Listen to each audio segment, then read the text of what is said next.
What's going on, everyone? Jeremy here from the Quartering, and there's a lot of updated news on the strikes last night that are apparently co-signed by Donald Trump, or maybe not co-signed by Donald Trump, although maybe it was. The MAGA base, people like me who aren't necessarily hardcore Republicans and have no ties to Israel, not very happy. And I'm hopeful that this kind of goes nowhere. At this point, it actually seems like whatever strike that Israel pulled off was wildly effective on target, but there will be no other way for the all of the sand people. There will be no other way they see this. They will blame America for this, and there will be a price. It's almost like Netanyahu's trying to goad them into, attacking an American target in some of these comments we're going to take a look at. But Trump himself certainly is not distancing himself from the credit. And this is Trump. You take the good with the bad. His commitment to Israel is, you knew that when we voted for him. And, once this started, I just felt like there was not going to be any other way this was going to go. Although I am optimistic that there's just not going to be much of a counterattack, because I think Iran appears to be a bit of a paper tiger, just like Russia for all these years, and all these other nations that we were told were imminent threats. They pretty much, there's nothing left. Their ability to counterattack has been completely removed. I'm going to start with Donald J. Trump's statement. I gave Iran chance after chance to make a deal. I told them in the strongest of words to just do it. But no matter how hard they tried, no matter how close they got, they just couldn't get it done. I told them that it would be much worse than anything they knew, anticipated, or were told, that the United States makes the best and most lethal military equipment in the world by far, and Israel has a lot of it, with much more to come. And they know how to use it. Certain Iranian hardliners spoke bravely, but they didn't know what was about to happen. They're all dead now. That's kind of badass. But anyway, and it will only get worse.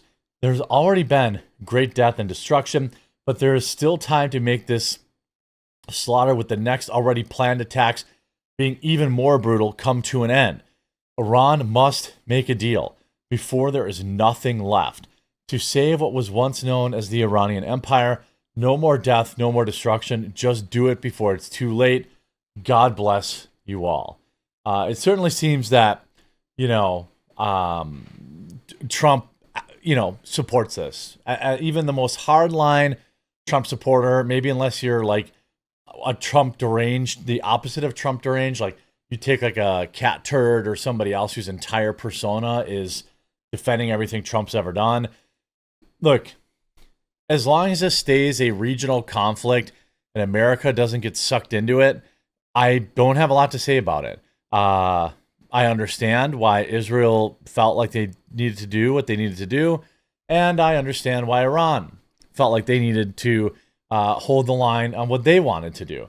But, pretty brutally, you see President Trump told CNN's Dana Bash that Iran's negotiators that he was dealing with are all dead.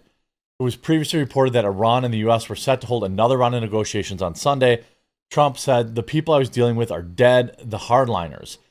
Bash says, so what you're saying is Israel has now taken out the people you were dealing with? Trump, they didn't die of the flu.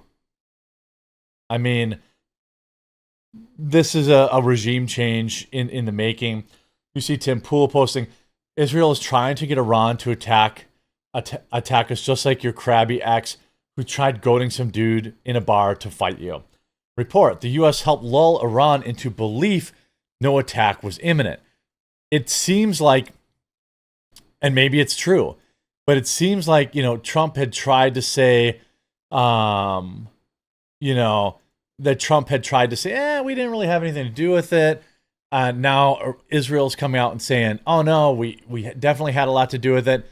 Hardline anti-war people, like myself, Luke Rudkowski, even though we voted for Trump, we're being, very critical of this. As it stands on its face right now, there's been no direct public involvement in, as far as, it's not like there's American boots on the ground. There is some question on whether or not U.S. Air Force are helping take out the piddly little counterattack. Again, either Israel took out all of Iran's ability to counterattack, which is possible, or they just never had anything to begin with. Because these slow-moving drones that are just getting picked out of the sky by, the Air Force, various countries' Air Forces, are not very threatening. They could send 100, they could send 1,000, they could send 10,000, they'd probably all get shot down.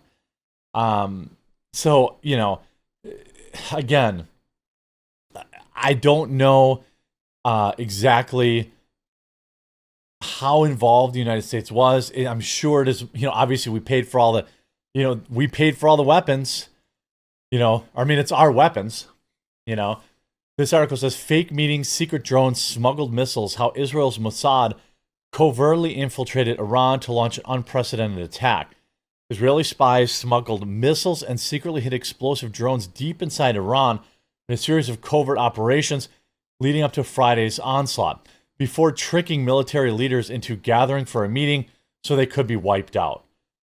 I mean, between the beepers and this, you got to say that the Mossad is probably no joke. I would say the beeper attack was extremely effective.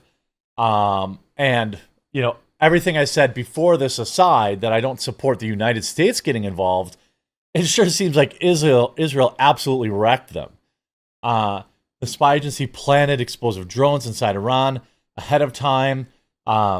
Agents also managed to smuggle precision weapons into central Iran so that Israel could target Tehran's defenses from within. The stealth campaign, dubbed Operation Rising Lion, was eventually conducted in 3 separate operations on early Friday, with airstrikes targeting each specific weaponry and defense systems in Iran, one Israeli security force told the Post. Essentially, as far as I know, there wasn't a single casualty from the Israelis, carrying this out. They took out Iran's ability to defend itself and then went in untouched and hit something like 200 targets. Commando units deployed precision-guided weapons near Iran's surface-to-air missile defenses and targeted Iranian systems. A second operation set up strike systems and mounted technology on vehicles that were launched at Iranian air defense systems. So the first thing they did was they took out their SAMs and their air defense system, and then they sent in the planes. The final operation targeted Iran's surface-to-air missile launchers at a base outside Tehran. When the explosive-laden drones were activated, the unmanned aerial vehicles flew to the base and destroyed the launchers that had been poised to as a threat to Israeli strategic and civilian targets. The sabotage operation allowed Israel's airstrikes to destroy radars and other surface-to-air defenses, nuclear plants, and uranium enrichment facilities. Roughly 200 aircraft were involved in the initial target on attack on about 100 targets. The attack hit several sites, including Iran's main nuclear enrichment facility at Natanz, where black smoke could be seen rising into the air. Later in the morning, Israel said it had also destroyed dozens of radar installations and surface-to-air missile launchers in western Iran. Several high-ranking Iranian officials were also taken out, including General Hossein Salami, the head of Iran's Revolutionary Guard, Mohammad Bagheri, chief of the country's military, their head of Iran's emergency command, and the head of the Revolutionary Guard's aerospace force. Israel was able to trick some of the top commanders in Iran's air force into gathering for a meeting before they were targeted. We carry out, I would say that this was a pretty precision attack. From what I've seen, some of the damage. There are apartment complexes where one apartment is completely obliterated and the apartments right next door, their power's still on and their lights are still on. Iran quickly called the barrage of strikes a declaration of war. Well, yeah, I'd say so. As Supreme Leader Ayatollah Ali, don't really care, warned of severe punishment, and President whatever, don't really care, vowed to make Israel regret its foolish act. At this point right now, they've done nothing. But, Israel kind of took out basically all of their ability to counterstrike. Now, there were a lot of talk. There was a lot of talk from Tucker Carlson about how Russia and China would rush in to support Iran. Maybe that's going to happen. Maybe. Right now, it hasn't happened. I don't think Russia wants any part of another war, another proxy war with the United States. And I don't think China really wants to get involved. They want the oil to keep flowing, and that's kind of about it. I mean, you see, basically a total victory. Um, and whether or not, I don't support the United States getting involved, but if Israel wants to, do this kind of stuff, I don't really have a strong opinion on it because I don't live in Iran. I don't live in Israel. I'm America first. And this seems like a pretty devastating attack. Now, maybe we don't call this precision because there's debris here, but you see these whole apartment buildings where just single apartments were targeted. It's wild. Trump obviously tells the Post, I always knew the date for the Israel attack on Iran. So Trump always knew. Whether or not you want to believe it, that's just not the case. Trump knew and supported it. Trump spoke with Netanyahu before Iran attack on Thursday. This is, I don't love it. Obviously, all I can do is hope, pray that this doesn't escalate, but I think we all know it will. And I think we all know who the locals are going to blame. And it's probably, it's Israel, but it's certainly also going to be the United States. I hope you were informed by this video. If you were, please do leave a like on it. If you haven't yet, please subscribe or follow down below, and we'll talk to you again real soon.